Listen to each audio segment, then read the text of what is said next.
I spent 32 years believing that fairness was something you earned through responsibility, hard work, and loyalty to family. I thought that being the daughter who never asked for anything, who always helped out, who managed her finances and made smart choices, would eventually be recognized and rewarded. But when my parents handed my younger brother a check for $70,000 as a wedding gift, while simultaneously asking me to help pay off their mortgage, I realized that fairness was just a fairy tale I'd been telling myself. What I did next wasn't planned, but it was perfect. And it changed everything. Before I tell you exactly what happened, make sure to subscribe to hear more stories like this one, and let me know in the comments what city you're watching from. My name is Emily, and I've always been what people call the responsible one. While my brother Jake was out partying through college, racking up credit card debt, and changing majors 4 times, I was working 2 jobs to pay my way through business school. While he was living at home, rent-free at 28, I was saving every penny to buy my first house. While he was asking our parents for money to cover his car payments, I was building an emergency fund and contributing to my 401k. I thought this made me the good daughter. I thought this made me valuable. I was wrong. The revelation came on a Tuesday in March, during what my mother called a family meeting. Jake had been engaged to his girlfriend Madison for 6 months, and they were planning their dream wedding for September. I knew it was going to be expensive. Madison had been posting photos of venues and dress fittings on Instagram for weeks, each more extravagant than the last. "We wanted to talk to both of you about some important family matters," my father said, adjusting his glasses in that way he always did when he was nervous. My mother sat beside him on their worn leather couch, her hands folded in her lap. Jake lounged in the recliner, completely relaxed, like he owned the world. I sat on the edge of the love seat, already sensing that whatever was coming wouldn't be good news for me. "First," my mother began, her voice bright with excitement, "we have some wonderful news for Jake and Madison." She reached into the side table drawer and pulled out an envelope. A thick, cream-colored envelope that looked suspiciously like the kind that contains checks. "We know how important this wedding is to you both," she continued, "and we want to help make your dreams come true. Your father and I have decided to give you $70,000 as a wedding gift." The words hit me like a physical blow. $70,000. I watched Jake's face light up as he reached for the envelope, his hands actually trembling with excitement. "Oh my God. Mom, Dad, this is incredible." He jumped up and hugged them both. "Madison is going to lose her mind. We can have the wedding at the country club now and the honeymoon in Europe and—" "Wait," I interrupted, my voice sounding strange and distant to my own ears. $70,000? "I know it's a lot," my father said, but he was smiling at Jake, not looking at me. "But we've been saving for this moment. We want Jake to start his marriage without financial stress." Financial stress. I almost laughed. Jake had never worried about financial stress in his entire life, because our parents had always been there to catch him when he fell. And now they were giving him enough money to buy a house. More money than I'd managed to save in 5 years of careful budgeting and sacrifice. That's really generous," I managed to say. "Well, we're not done yet," my mother said, and for one wild moment I thought she was going to pull out another envelope. Maybe they had a gift for me too. Maybe they hadn't forgotten about their responsible daughter. Instead, she pulled out a folder of papers. "Emily, honey, we need to talk to you about something else. Your father and I are getting older, and we've been struggling with some financial issues. The mortgage on this house has become really difficult to manage, and we're behind on payments." The room started to spin slightly. "Okay. We were hoping you might be able to help us out. We know you're so good with money, and you have that stable job. We thought maybe you could take over the mortgage payments for a while, just until we get back on our feet." I stared at the papers she was holding out to me. Mortgage documents, payment schedules, a debt that wasn't mine, being handed to me like it was my responsibility. "How much are the payments?" I asked quietly. $1,800 a month, my father said. "But it's not forever, just until we can figure things out." $1,800 a month, more than half my take-home pay. I looked at Jake, who was still holding his $70,000 check, and I felt something break inside my chest. "Let me get this straight," I said slowly. "You're giving Jake $70,000 for his wedding, and you're asking me to pay your mortgage?" "It's not the same thing, honey," my mother said quickly. "The wedding gift is a one-time thing. This is just temporary help." "Temporary," I repeated. "And it's not like you have wedding expenses," Jake added, completely oblivious to how his words sounded. "You're not even dating anyone seriously. This money would just be sitting in your savings account anyway." The casual cruelty of that statement took my breath away. Not only was I being asked to pay for my parents' financial mistakes, but I was being told that my money was less important because I wasn't getting married, because I hadn't found someone to love me, because I was alone. "I need to think about this," I said, standing up on shaky legs. "Of course, sweetheart," my mother said. "Take all the time you need." But Jake was already on his phone, probably texting Madison about their windfall. The conversation was over. The decision had been made without me. I drove home in a daze, my hands gripping the steering wheel so tight my knuckles were white. $1,800 a month. For how long? A year? 2 years? Forever? And meanwhile, Jake would be living it up with his $70,000, planning his perfect wedding, starting his perfect life. When I got to my small apartment, the one I'd worked so hard to afford, I sat at my kitchen table and did the math. $1,800 a month on top of my rent, utilities, car payment, insurance, groceries, and all the other expenses of living. I'd have to give up my emergency fund. I'd have to stop contributing to my retirement account. I'd have to live paycheck to paycheck, just like I had in college. All so Jake could have his dream wedding. That night, I called my best friend Sarah and told her everything. She was quiet for a long time after I finished. "Em," she finally said, "that's not fair. That's not even close to fair." "I know," I whispered. "But what choice do I have? They're my parents. If I don't help them, they could lose the house. And if you do help them, you lose your financial stability. The stability you worked years to build." She was right, but it didn't make the situation any easier. I spent the next week agonizing over the decision. I created spreadsheets, trying to figure out how to make the numbers work. I researched second jobs, side hustles, anything that might help me cover the extra expense. But every time I started to convince myself I could make it work, I'd think about Jake holding that check. $70,000. Enough to pay the mortgage for almost 4 years. Enough to change my life completely. The unfairness of it ate at me like acid. I finally called my parents the following Monday to tell them I would help with the mortgage. I couldn't live with the guilt of letting them lose their house, even if it meant sacrificing my own financial security. "Oh, Emily, thank you so much," my mother said, her voice thick with relief. "I knew we could count on you. You're such a good daughter. A good daughter." I hung up the phone and stared at my reflection in the bathroom mirror. A good daughter who was about to become a financial prisoner to her family's poor choices, while her irresponsible brother got rewarded with a fortune. That's when I started planning. I didn't set out to destroy Jake's wedding. I didn't wake up one morning and decide to become the villain of the family story. But over the next few weeks, as I started making those mortgage payments and watching my savings account dwindle, something dark and determined began growing inside me. I started paying closer attention to family conversations. I started asking questions. I started digging into things I'd never bothered to investigate before. The first thing I discovered was that my parents weren't just struggling with the mortgage. They were in debt up to their eyeballs. Credit cards, personal loans, a second mortgage I didn't even know existed. My $1,800 a month wasn't going to save them. It was just buying them a little more time before the inevitable collapse. The second thing I discovered was that Jake knew. He'd known about their financial situation for months, and he'd still accepted the $70,000 without question. He'd actually convinced them to give him the money early, before the wedding, so he could put deposits down on all the expensive vendors Madison wanted. The third thing I discovered was the most interesting of all. I found it by accident, while helping my mother organize some old family papers. She'd asked me to help her sort through boxes of documents in the basement, looking for insurance papers her accountant needed. I was digging through a box of old tax returns when I found a folder labeled Jake Private. I almost put it back without looking. Almost. Instead, I opened it. Inside were bank statements from an account I'd never heard of, an account in Jake's name, but with my father listed as a co-signer, an account that had been receiving regular deposits for years. Small amounts at first, 100 here, 200 there, but in the last year, the deposits had gotten bigger, much bigger. I stared at the numbers, my brain struggling to process what I was seeing. Over the past 3 years, my parents had been secretly giving Jake money, a lot of money. According to the statements, they'd given him over $40,000 in loans that had never been repaid. But that wasn't the most shocking part. The most shocking part was that the money had been coming from somewhere specific.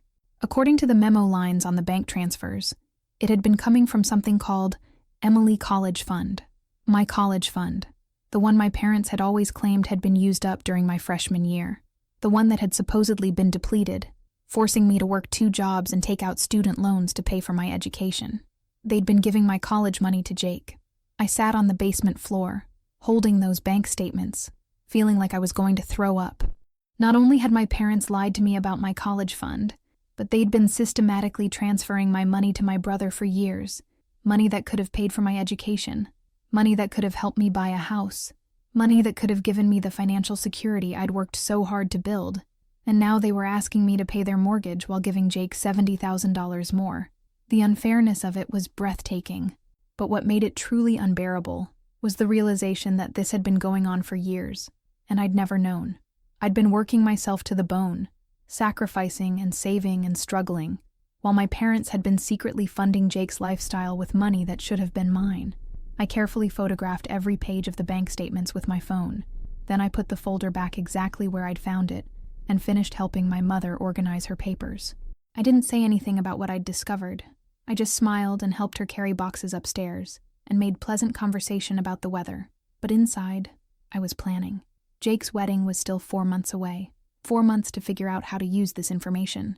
4 months to decide what kind of justice I wanted. I considered my options carefully. I could confront my parents directly, but that would just lead to denials and excuses. I could tell Jake what I'd found, but he'd probably just shrug and say it wasn't his fault. I could expose the whole thing to the extended family, but that would hurt my parents without really solving anything. No, I needed something more strategic, something that would hit where it hurt most. I needed to hit the wedding. Madison, Jake's fiancée, was the key. She was sweet, but she was also incredibly naive about money. She came from a wealthy family and had never had to worry about finances. She trusted Jake completely when he told her about their family gift that was making their dream wedding possible. She had no idea that the money she was spending on flowers and music and a designer dress had originally been intended for her future sister-in-law's education. I started spending more time with Madison, volunteering to help with wedding planning. She was thrilled to have my input, especially since I was good at organizing and budgeting. I helped her choose vendors, review contracts, and coordinate timelines. And while I was helping her plan her perfect day, I was also laying the groundwork for my revenge. The first thing I did was suggest that she create a special wedding website where guests could share memories and photos. I offered to help her set it up, and she gratefully accepted. I made sure the website had a section for family history and photos, and I volunteered to help gather materials from both families. The second thing I did was offer to help with the wedding program. Madison wanted something elegant and personal, with photos and stories about how she and Jake met, their relationship timeline, and their families. I suggested we include a section about how their families had supported them and made the wedding possible. Madison loved the idea. The third thing I did was start collecting information. I reached out to family members, asking them to share favorite memories of Jake and Madison. I gathered photos from various relatives. I interviewed my parents about their hopes and dreams for the young couple, and I documented everything. I was careful. I was patient. I was thorough. By the time summer arrived, I had everything I needed. The wedding was set for September 15th at the Riverside Country Club. Madison had planned every detail perfectly, from the ivory roses to the string quartet to the 5-course dinner. Jake had booked them a honeymoon in Italy. Everything was exactly as they'd dreamed, thanks to my parents' $70,000 gift. Meanwhile, I was 3 months into paying their mortgage, and my savings account was nearly empty. 2 weeks before the wedding, I called Madison and told her I had a special surprise for her and Jake. I'd been working on something for months, I said, and I thought it would be perfect for the reception. "Oh, Emily, that's so sweet of you," she said. "What is it?" "It's a surprise," I told her. "But I think you're going to love it. It's all about family and how much your families have sacrificed to make this day possible." She practically squealed with excitement. The weekend before the wedding, I put the finishing touches on my project. I worked late into the night, checking every detail, making sure everything was perfect. This was going to be my masterpiece. I created a beautiful video presentation, the kind that plays during wedding receptions while people are eating dinner, showing photos of the couple and their families, telling the story of their love. Madison had mentioned wanting something like this, and I'd volunteered to make it happen. But my video was going to tell a different story than she expected. It started innocently enough. Baby photos of Jake and Madison, childhood memories, school pictures. Their first date, their engagement, all the sweet moments that had led to this day. But then it shifted to a section called The Sacrifices of Family, and that's where things got interesting. I included photos of my parents' house, the one I was now paying for. I included a timeline of their financial struggles. I included screenshots of the mortgage documents, tastefully presented as the challenges our family has overcome together. And then I included the bank statements. Not all of them, just the most damning ones. The ones that showed money being transferred from Emily College Fund to Jake personal account. The ones that showed years of secret payments, totaling over $40,000. I presented it all as a touching story of family sacrifice. How my parents had given everything they could to help their children succeed. How they'd even dipped into my college fund to help Jake when he was struggling. How they'd taken on debt to support their family. How they'd asked their responsible daughter to help with the mortgage while giving their son the wedding gift of his dreams. I framed it as a beautiful example of how families support each other through difficult times. But anyone with half a brain would see what it really was. A devastating expose of favoritism and financial manipulation. The video was 20 minutes long enough to tell the whole story, but not so long that people would get bored. I set it to beautiful music and used elegant fonts. It looked professional and heartfelt. It looked like love, but it was revenge. The day of the wedding arrived crisp and clear. September 15th was perfect, sunny but not too hot, with just enough breeze to keep the flowers fresh. The country club looked magnificent, decorated with Madison's ivory roses and gold accents. I arrived early to help with setup, wearing the navy blue dress Madison had chosen for family members. I helped arrange place cards and checked on the catering staff. I made sure the sound system was working properly for the video presentation. Everything was perfect. The ceremony was beautiful. Madison looked stunning in her designer gown, and Jake looked genuinely happy. They exchanged vows under an arch of white roses, surrounded by 150 guests. My parents sat in the front row, beaming with pride. I sat in the third row, watching it all, feeling strangely calm. During the cocktail hour, several relatives came up to me to comment on how nice I looked, how proud my parents must be to have such a responsible daughter.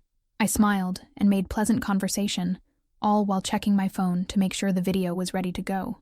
The reception started at 6 o'clock. The guests found their seats, the champagne was poured, and the first course was served.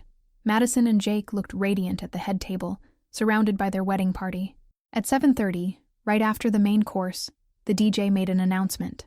Ladies and gentlemen, we have a special presentation this evening. Emily, the bride's sister-in-law, has put together a beautiful video tribute to Jake and Madison, and to the families who made this day possible.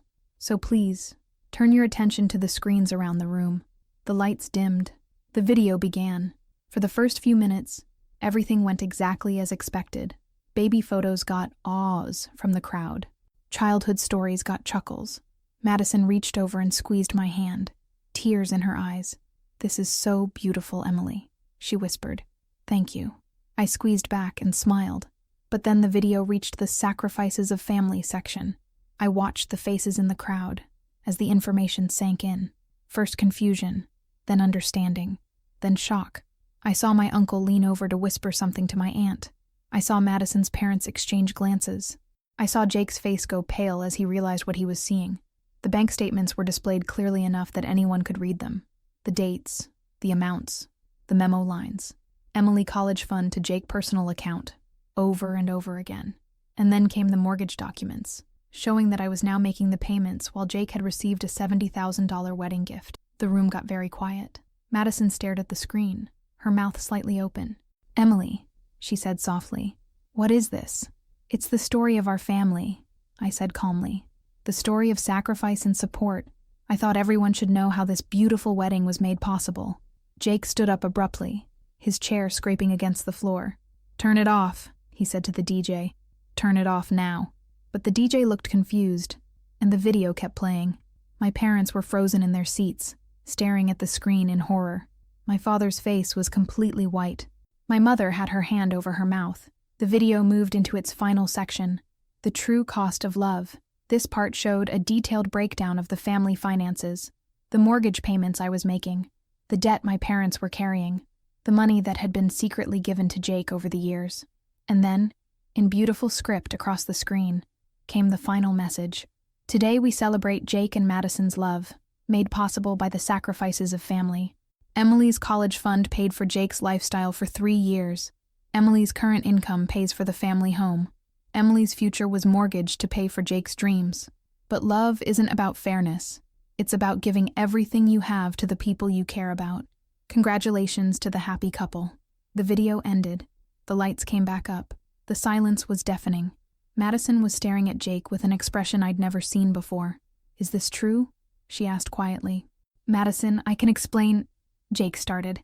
"Is it true?" she repeated, her voice getting stronger. He looked around the room, at all the faces staring at him, at the wedding guests who now knew exactly how his perfect day had been funded.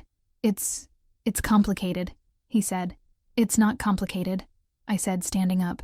"It's actually very simple. You've been taking money that wasn't yours for years, and now you're taking more while I pay the bills. The only thing that's complicated is how you convinced yourself that you deserved it." The room exploded into whispers. Madison's father stood up, his face red with anger. "You took money from your sister's college fund to pay for your lifestyle? And now she's paying your parents' mortgage while you get a $70,000 wedding gift?" Madison's mother added, her voice sharp with disbelief. Jake looked desperately at our parents, but they were still frozen in shock. He looked at Madison, but she was staring at her hands, tears streaming down her face. "I didn't know," she whispered. "I didn't know any of this." "That's because no one told you," I said gently. "No one told you that the money you've been spending on flowers and music and your dress was originally meant to pay for my education. No one told you that while you were planning your dream wedding, I was giving up my financial security to keep this family afloat." "Emily," my mother finally found her voice, "how could you do this? Today, of all days." "Today of all days is perfect," I replied, "because today everyone gets to see exactly who this family really is. Today, everyone gets to see the real cost of Jake's happiness." Madison stood up slowly, her beautiful dress rustling around her. "I need some air," she said quietly. She walked out of the reception hall, leaving Jake standing there in his tuxedo, surrounded by 150 guests who now knew the truth about his character. Several people followed Madison outside, her parents, her bridesmaids, some of her friends.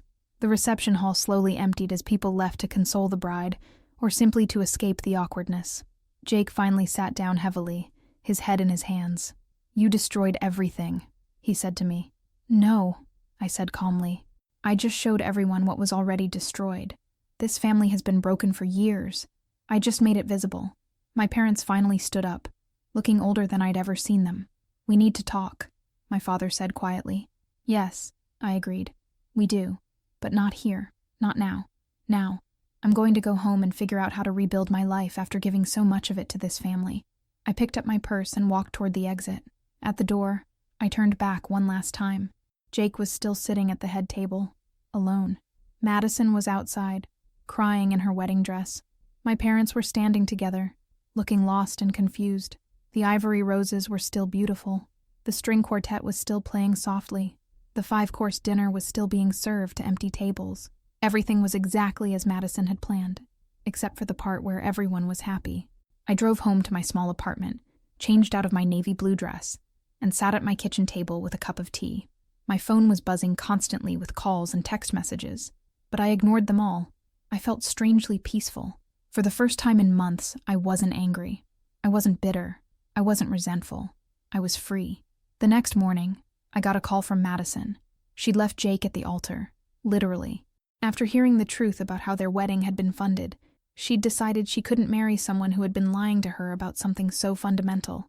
"I'm so sorry, Emily," she said through tears. "I had no idea. If I'd known where the money was really coming from, I never would have accepted it." "I know," I told her. "That's why I made sure you found out. Are you okay?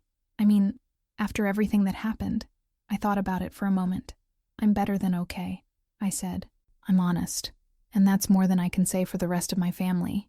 Jake called next, screaming at me about how I'd ruined his life. I listened to him rant for about 30 seconds, then hung up.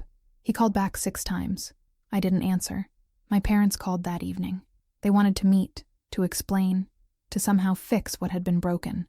I agreed to meet them for coffee the next day. We sat in a small cafe downtown, the same place where I'd celebrated getting my first job out of college, the same place where I'd told them about buying my apartment. The same place where I'd shared so many milestones with them over the years. "Emily," my mother began, "we're so sorry. We never meant for things to get so complicated." "Complicated," I repeated. "That's an interesting word for theft." "We didn't steal from you," my father protested. We helped Jake when he needed it. With my money that was supposed to be for my education.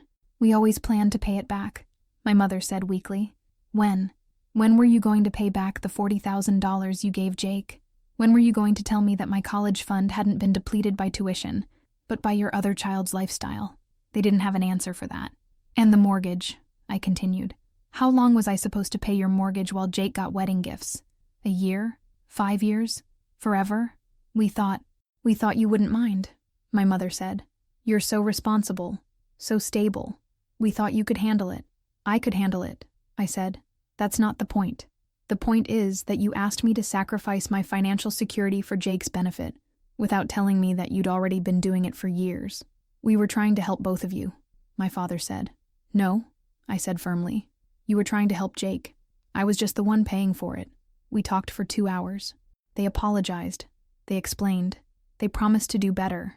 But they never acknowledged the fundamental unfairness of what they'd done. They never admitted that they'd been playing favorites. They never took responsibility for the years of deception. In the end, I made them a deal.